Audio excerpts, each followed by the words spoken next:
நடிகரும் இயக்குனருமான மனோஜ் பாரதி மாரடைப்பால் காலமானார். அவருக்கு திரைப்பிரபலங்கள், அரசியல் கட்சி தலைவர்கள், பாடலாசிரியர்கள் உள்ளிட்டோர் இரங்கல் தெரிவித்து வருகிறார்கள். மறைந்த நடிகர் மனோஜுக்கு நடிகர் நாசர் நினைவலைகளை பகிர்ந்து கொண்டதை தற்போது பார்க்கலாம். இந்த அதிர்ச்சியிலேருந்து இன்னும் நான் மீளல, நான் இன்னும் நம்பல. அந்த குழந்தைய எனக்கு 5 வயசுலேருந்து தெரியும். அப்பொழுது நான் தாஜ் கவர்மெண்டல் ஹோட்டலில் வெயிட்டரா வேலை செஞ்சுட்டு இருந்தேன். அப்போ நீச்சல் பயிற்சிக்காக அங்கே வருவார். எல்லாரும் சொல்லுவாங்க, பாரதிராஜா புனருடைய மகன் என்கின்ற ஒரு அகம்பாவம் அவர்கிட்ட இன்னைக்குமே இருந்ததில்லை. மிக எளிமையா, மிக எல்லா விஷயத்தையும் கத்துக்கணுன்ற ஒரு ஆர்வம் இருக்கிற ஒரு இளைஞர். அந்த சுறுசுறுப்பானவர். அதுதான் தன்னுடைய அப்பா ஒரு பெரிய நட்சத்திர இயக்குனர், அந்த அடையாளத்தெல்லாம் அவர் எடுத்துக்கவே மாட்டார். அவர் இருப்பாரு. அது ஒரு அபூர்வ குணம் தமிழ் சினிமால. ஸோ நிறைய கனவுகளை வச்சிருந்தாரு, நிறைய திட்டங்களை வச்சிருந்தாரு. நிறைய முறை என்கிட்ட பேசியிருக்காரு. அவருடைய எளிமையை தான் நான் சொல்ல முடியும். ஒரு எளிமை, அப்புறம் எல்லாவற்றையும் தெரிஞ்சுக்கணும், கற்றுக்கணும், முயற்சி செஞ்சு பார்க்கணும், பரீட்சித்து பார்க்கணும் அப்படின்ற அவருடைய வாழ்க்கையானது முறை.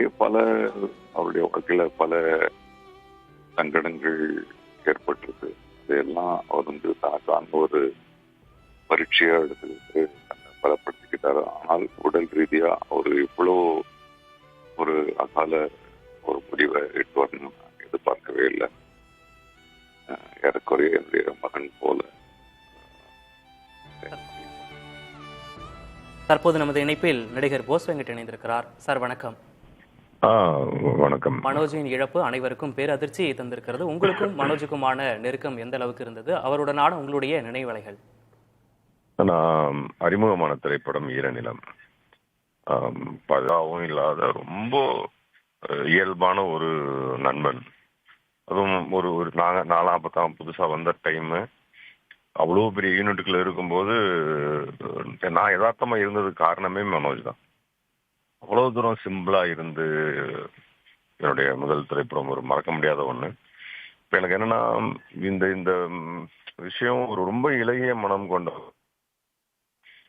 நான் ஈரநிலம் திரைப்படம் ஷூட்டிங் நடந்துட்டு இருக்கும்போது தான் மனோஜ் ரொம்ப இலகிய மனம் படைத்த ஒருவர். இது எப்படி தாங்கிக்க போறாருன்னு நினைக்கிறது தான் பெரிய வேதனையா இருக்கு.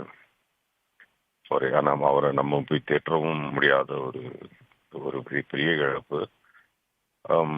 மனோஜை பொறுத்த வரைக்கும் அவர் இது வரைக்கும் வாழ்ந்த வாழ்க்கையில பழகிய பழக்கம் எல்லாமே ரொம்ப உயர்வானது. இந்த பான் சில்வர் ஸ்பூன்னு சொல்லுவாங்க. அவர் ஒரு பெரிய இடத்தில் பிறந்த ஒரு நபர். பட் எந்த இடத்துலையும் தன்னை ஒரு பாரதிராஜா அவர்களுடைய மகன்னு காட்டிக்காம ரொம்ப யதார்த்தமான, ரொம்ப சிம்பிளான ஒரு வாழ்க்கை வாழ்ந்த ஒரு நம்மள மாதிரியான ஒரு சாதாரண பையனா தான் வாழ்ந்தாரு. அவர் மிகப்பெரிய எடுத்துக்காட்டு. அவருடைய மரணம் ஏற்றுக்கொள்ளவே முடியலை, அப்படிதான் சொல்லணும். பெரிய இயக்குனருடைய மகனாக இல்லாமல் சாதாரணமாக எல்லாருடையும் எளிமையாக பழகக்கூடியவர் அப்படின்றத குறிப்பிட்டிருக்கீங்க. இணைப்பில் உங்களுடைய நினைவுகளை பகிர்ந்து கொண்டமைக்காக நன்றி சார்.